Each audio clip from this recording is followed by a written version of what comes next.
vamos a continuar, irmãos, o estudo interior, para que o vídeo não fique grande, entendeu?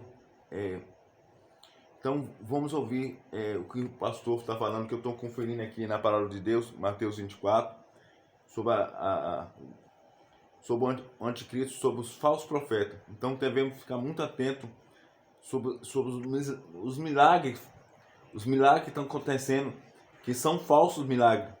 Nem Apocalipse diz, só não lembro bem o versículo, mas Apocalipse diz que esses espíritos também fazerão milagres para enganar o povo, entendeu?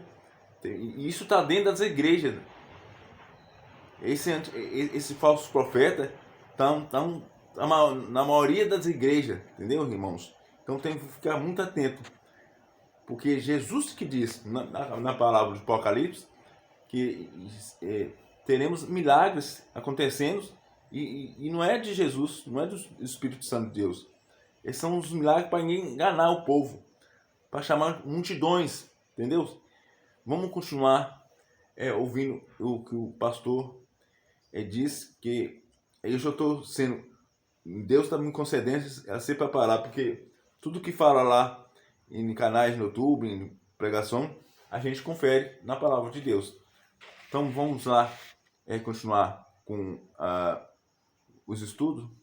Fantasia e se manifeste o homem do pecado, o filho da perdição, o qual se opõe e se levanta contra tudo que se chama Deus ou se adora, de sorte que se assentará como Deus no templo de Deus, querendo parecer Deus. Nós sabemos, amados, que o Senhor Jesus, antes de subir ao céu, ele fez uma promessa, que ele voltaria. E voltaria com que propósito? O propósito de resgatar o povo que creu nele, que creu na sua mensagem. Isso é, hoje, irmão, criou-se um folclore, um entendimento na mente de algumas pessoas, que se eu quero ser salvo, eu tenho que virar um evangélico. Eu tenho que me tornar um evangélico. E não é assim, meu irmão. A salvação não acontece dessa maneira. Por quê? Porque quando nós olhamos para a igreja evangélica brasileira, nós podemos ver, amados, que infelizmente a igreja evangélica brasileira, quase na sua totalidade, na sua grande maioria, tornou-se apenas mais uma religião como qualquer outra. Uma religião como a católica, como o espiritismo, tornou-se apenas um povo religioso, que estão seguindo aí umas tradições, umas doutrinas, uns dogmas que procedem de homens que não emanam na verdadeira doutrina de Deus. Ora, se fosse para nós seguirmos qualquer doutrina, então nós teríamos ficado mesmo na igreja católica.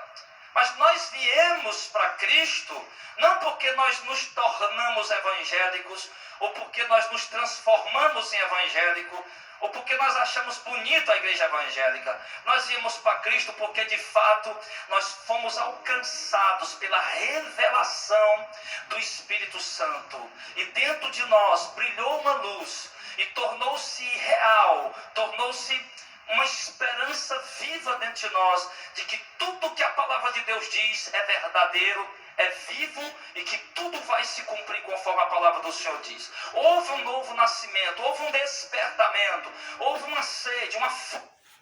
Mercado Pago agora é banco digital. Seu dinheiro rende desde o primeiro dia. E mais que a poupança rende fome de buscar a palavra de Deus a Deus, não uma campanha, não um milagre, não uma bênção, muito mais do que isso. O milagre é importante, claro, a cura é importante para quem está enfermo, isso é importante demais, mas o homem e mulher de Deus verdadeiro que se converte a Cristo, ele não vem por causa da cura, ele não vem por causa do milagre.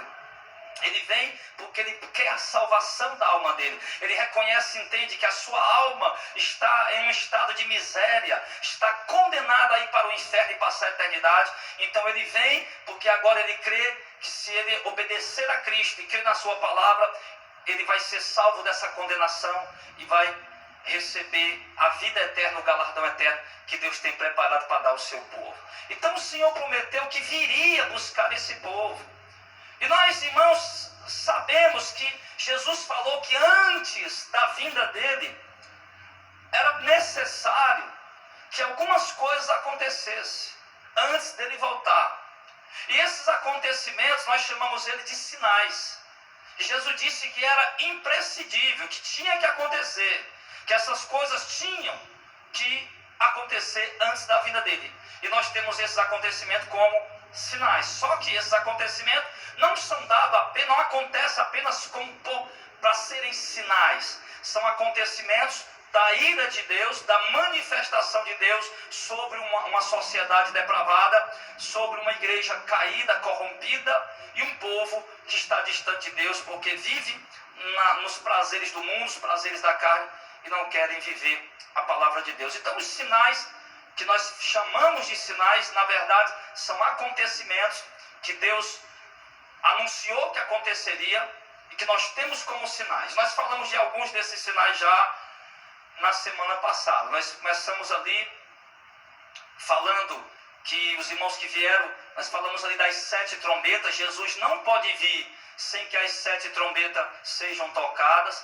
Algumas pessoas erroneamente acham que a sexto selo, aliás, aquela passagem ali de Apocalipse, por exemplo, Apocalipse capítulo 4, né, a visão dos mártires na glória, alguns acham que aquilo é o arrebatamento, e não é.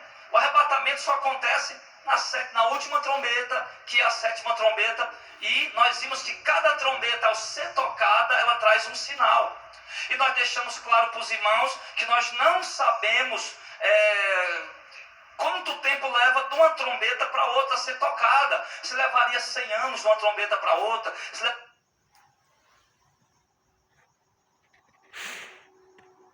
Pois, irmãos, aí, eu cortei o vídeo aqui, dei uma pausa no vídeo, para você prestar bastante atenção nesses sinais que se relata das 7 trombetas. Que,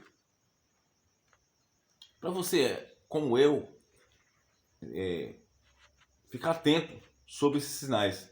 Que seria essas 7 trombetas que vão tocar? Porque Jesus não vai vir antes dela. Tem que tocar primeiro as 7 trombetas. Entendeu, irmãos?